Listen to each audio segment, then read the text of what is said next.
State aid applies to all industries, all sectors in the European economy. Therefore, a member state that wants to give funding to develop a broadband network must comply with state aid rules. If there is public funding and this public funding is not in compliance with the European rules, then the funding is automatically illegal. The Commission may stop it, national courts may stop it, competitors may go to national courts. So the public authority that does not comply with the rules will be in some kind of trouble.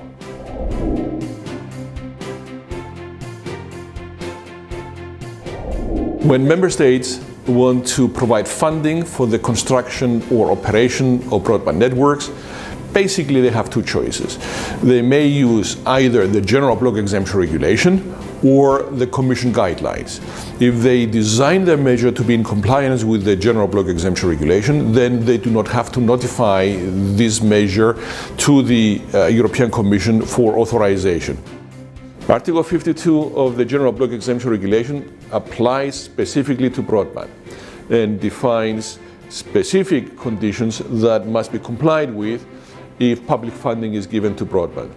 If, however, they believe that their measure falls outside the provisions of the General Block Exemption Regulation, then they can design it slightly different on the basis of the guidelines, but in that case they must notify to the Commission first, and the Commission will examine whether it is in compliance with the requirements of the guidelines, and if the answer is yes, then the Commission will authorize.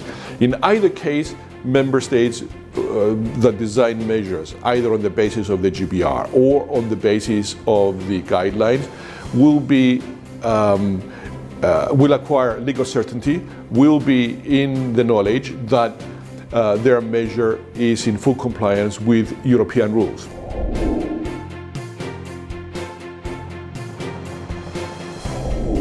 My advice to anyone who wants to use public money to support a project is first they take a look at what is allowed for member states by the General Block Exemption Regulation or the relevant guidelines. There are specific guidelines on broadband networks.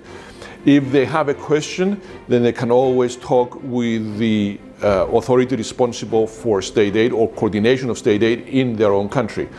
If they cannot get a clear answer from that authority, then they can always ask the European Commission. Once they have a pretty good idea of how their measure needs to be designed in order to be compliant with EU rules, then they may need to notify. The notification process is very specific. They cannot send their document directly to the Commission. They must never send anything directly to the Commission, but they must always go via the relevant authority in the member state, and that relevant authority always notifies the national measure via the permanent representation of the country in Brussels. I should conclude by saying that in case of a doubt, they can always ask for a meeting, preliminary meeting with Commission officials, and again, that should go via the permanent representation.